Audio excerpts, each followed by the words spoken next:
Hello student, welcome to my channel genius study. आज हमारी worksheet है हिंदी की वर्कशीट कार्यपत्रक 18 जिसकी डेट है 7/9/2021। तो चलिए स्टार्ट करते हैं हम अपनी वर्कशीट को।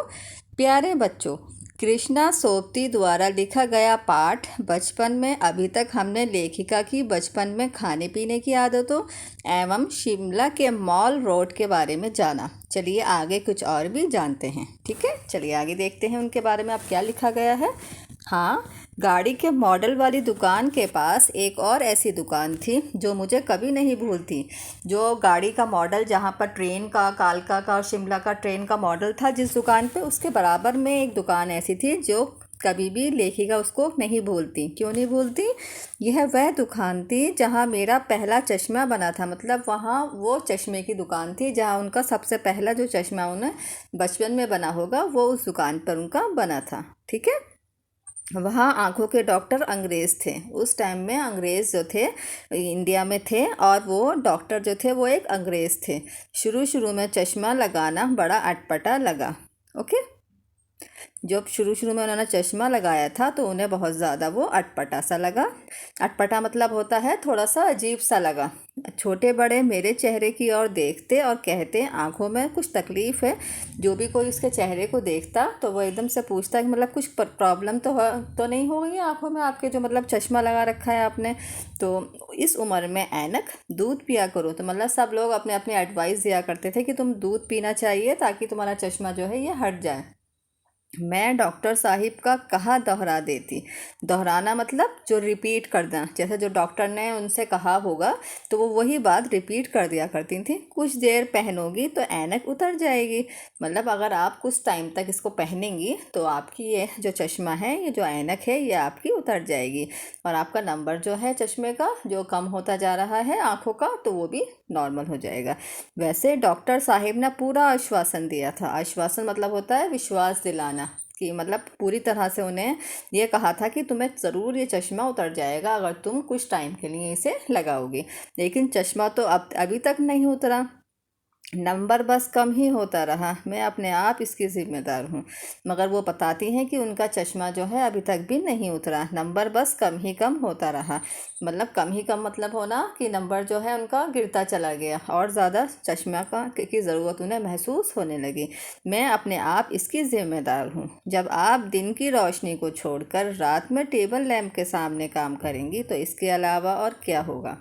तो उन्होंने इसकी ज़िम्मेदारी खुद ली है कि ये सिर्फ मेरी ही वजह से ऐसा हुआ है, क्योंकि मैं दिन की रोशनी में ना पढ़कर रात को टेबल लैंप की जो हल्की सी रोशनी होती है उसमें बैठ कर पढ़ा करती थी, जिसकी वजह से मुझे ये चश्मा लगा है। हाँ, जब पहली बार मैंने चश्मा लगाया तो मेरे एक चचेरे भाई ने मुझे छेड़ा, देखो देखो कैसी लग रही है। ये एक कमेंट है जो उनके कज़न ने उनसे कहा था। छेड़ते हैं जैसे एक दूसरे को, उसमें कहा देखो देखो कैसी लग रही हैं। आँख पर चश्मा लगाया ताकि सूझे दूर की, यह नई लड़की को मालूम सूरत बनी लंगूर की। ये एक तरह का कमेंट है जो उन्होंने, उनके चचेरे भाई ने, कज़न ने उन्हें छेड़ के और कहा था कि आँख पर चश्मा लगाया ताकि सूझे दूर की। सूझे मतलब ताकि उन्हें दूर का दिखाई दे सके साफ साफ। यह नहीं लड़की को मालूम, लेकिन उन्हें ये नहीं पता है सूरत बनी लंगूर की मतलब उनकी जो चेहरा है वो लंगूर जो होता है उसके जैसा दिख रहा है। तो ये उन्होंने कमेंट उनके बारे में कहा था। मैं खींची कि मुझ पर यह क्यों दोहराया जा रहा है, पर शेर बुरा ना लगा। उन्होंने ये सोचा, उन्हें थोड़ा सा गुस्सा आया कि मुझ पर मतलब ये वाली लाइंस क्यों दोहराई जा रही है, कि मेरी सूरत को, जो मेरा फेस है, उसे लंगूर के साथ कंपेयर किया जा रहा है। तो उन्हें थोड़ा सा बुरा लगा, पर उन्हें बाद में थोड़ा सा यह एहसास हुआ कि शेर जो है, जो ये लाइंस पढ़ी गई हैं, ये जो हैं कुछ बुरी नहीं हैं। बाद में वो इनको एक्सेप्ट कर लेती हैं कि जो उनके भाई ने उनके बारे में कहा था। ठीक है, तो यहाँ आज उनके चश्मे के बारे में बताया गया है इस टॉपिक में, कि वो उन्होंने चश्मा कहाँ से बनवाया, उन्हें क्या क्या लगा और दूसरे लोगों ने कैसे कैसे रिएक्शन दिए हैं उनके बारे में, किसी ने क्या एडवाइस दी उन्हें। ओके, तो ये इनके बारे में बताया गया है। चलिए इनके क्वेश्चन आंसर देख लेते हैं। पहला प्रश्न है प्रश्न नंबर 1, लेखिका का पहला चश्मा कहाँ बना था? तो ये हमारा फर्स्ट क्वेश्चन है।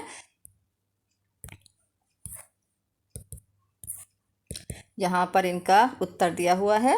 गाड़ी के मॉडल वाली दुकान के साथ एक दुकान थी जहां लेखिका का पहला चश्मा बना था। ये यहाँ पर हमें पहले वाले पैराग्राफ में लाइन बताई गई है वहाँ पर कि गाड़ी के मॉडल वाली दुकान जो थी जहाँ पर ट्रेन का मॉडल था, उस दुकान के बराबर में एक दुकान थी जहाँ लेखिका का पहला चश्मा बना था। तो ये हमारे प्रश्न नंबर 1 का उत्तर है। प्रश्न नंबर 2 है, लेखिका ने चश्मा क्यों बनवाया होगा? लिखिए। आप ये बता सकते हैं कि उन्होंने चश्मा क्यों बनवाया होगा, इसके बारे में हमें लिखना है। तो इसका उत्तर है, लेखिका ने चश्मा इसलिए बनवाया क्योंकि डॉक्टर ने उनसे कहा था कि कुछ समय चश्मा लगाने से आँखों का नंबर बढ़ेगा नहीं और ऐनक उतर जाएगी। तो ये उनकी लाइन्स थी जो डॉक्टर ने उनसे कहा था कि अगर तुम कुछ टाइम तक चश्मा लगा के रखोगे तो तुम्हारा चश्मा जल्दी ही उतर जाएगा। ओके, तो इसलिए लेखिका ने चश्मा बनवाया होगा क्योंकि डॉक्टर ने उनसे कहा था कुछ समय चश्मा लगाने से आंखों का नंबर बढ़ेगा नहीं और ऐनक उतर जाएगी। ओके, ये हमारा प्रश्न नंबर 2 का उत्तर है। अब हम प्रश्न नंबर 3 देख लेते हैं। लेखिका के चेहरे पर चश्मा देखकर सब क्या कहते थे? सबके अलग अलग क्या रिएक्शन थे वो बताने हैं। छोटे बड़े सभी लेखिका को देखते और कहते आंखों में कुछ तकलीफ़ है। तो मतलब जैसे कोई आपने देखा होगा कि जब कभी आंखों में आईज़ में आई फ्लू हो जाता है तो उसमें ब्लैक वाला गॉगल लगाते हैं ताकि जो किसी और को वो उसका इन्फेक्शन ना हो जाए और फिर उसकी वजह से आई फ्लू की वजह से आँख जो है रेड हो जाती हैं और वो ज़्यादा सन की रोशनी में खुलती भी नहीं, उसमें से पानी आने लगता है। तो इस वजह से ब्लैक वाला गॉगल लगाते हैं ताकि किसी और को उसका इन्फेक्शन भी ना हो और उसे ईज़िली दिख सके सूरज की रोशनी में भी, जैसे दोपहर के समय में। तो इस वजह से उनको, जो उनके आसपास के लोग थे, उन्हें यही कन्फ्यूज़न हो रहा था कि इन्होंने जो ये लगा रखा है वो यूँ कन्फ्यूज़ थे कि ये गॉगल नहीं है, ये सिर्फ एक नॉर्मल चश्मा है। लेकिन वो इसी वजह से पूछ रहे थे कि तुम्हारी आंखों में कुछ प्रॉब्लम हो गई है, कुछ तकलीफ़ है जो तुमने ये नया चश्मा लगाया है। इस उम्र में ऐनक की इस एज के अंदर जो उनका बचपन है उस एज में चश्मा नहीं होना चाहिए, तुम दूध पिया करो। और वो साथ में उन्हें एडवाइस भी देते हैं कि तुम्हें दूध पीना चाहिए ताकि तुम्हारा चश्मा उतर जाए। ओके, तो ये हमारा प्रश्न नंबर 3 का उत्तर है। प्रश्न नंबर 4 देख लेते हैं। देखो देखो कैसी लग रही है, किसने किसको कहा था ये लाइन? ये वाली लाइन हमारी लास्ट में थी।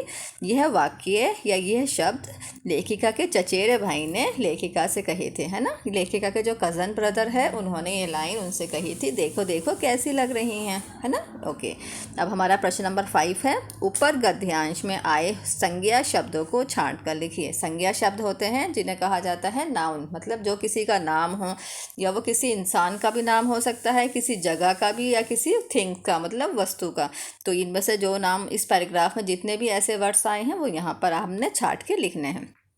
तो हमने यहाँ लिखा है गाड़ी, दुकान, चश्मा, डॉक्टर, अंग्रेज़, डॉक्टर साहिब, टेबल, लैम्प और भाई। ये सारे वर्ड जो हैं संज्ञा हैं, जो या तो किसी के नाम हैं या किसी चीज़ के नाम हैं। ओके, तो या फिर किसी जगह का नाम है। ओके, तो यहाँ पर ये क्वेश्चन नंबर 5 आपका कंप्लीट होता है। अब वर्कशीट पे देखते हैं। यहाँ पर एक गतिविधि दी हुई है। घर पर अपने माता पिता, दादा दादी अथवा भाई बहन जो चश्मा पहनते हों उनसे पूछिए कि पहली बार जब उन्होंने चश्मा पहना तो उनका अनुभव कैसा रहा। चर्चा कीजिए और अपने शब्दों में लिखिए। ये आपको एक्टिविटी आपने खुद करनी है। आपको अपने फैमिली मेम्बर से, अपने पेरेंट्स से या अपने ग्रैंड पेरेंट्स से या भाई बहन से, जो भी आपकी फैमिली में बड़े हैं, उनसे आपने पूछना है कि जब उन्होंने फ़र्स्ट टाइम चश्मा पहना था तो उन्हें कैसा फ़ील हुआ, उन्हें कैसा एक्सपीरियंस था। उन्हें भी किसी ने कोई एडवाइस दी थी या किसी ने कोई कमेंट पास किया था या किसी ने कोई कॉम्प्लीमेंट दिया था कि आप अच्छे लग रहे हैं। तो आपने उनसे पूछना है और उसको अपने शब्दों में यहाँ इसमें लिखना है। तो ओके, तो ये आपकी जो वर्कशीट है हिंदी की, ये कंप्लीट होती है। अगर आपको मेरी ये वीडियो पसंद आई हो तो प्लीज़ इसे लाइक करें, शेयर करें एंड सब्सक्राइब ज़रूर करें। जिन स्टूडेंट ने अभी तक मेरे चैनल को सब्सक्राइब नहीं किया है वो मेरे चैनल को ज़रूर सब्सक्राइब करें। अब हम फिर मिलेंगे हमारी अगली वीडियो में। तब तक के लिए bye bye and take care.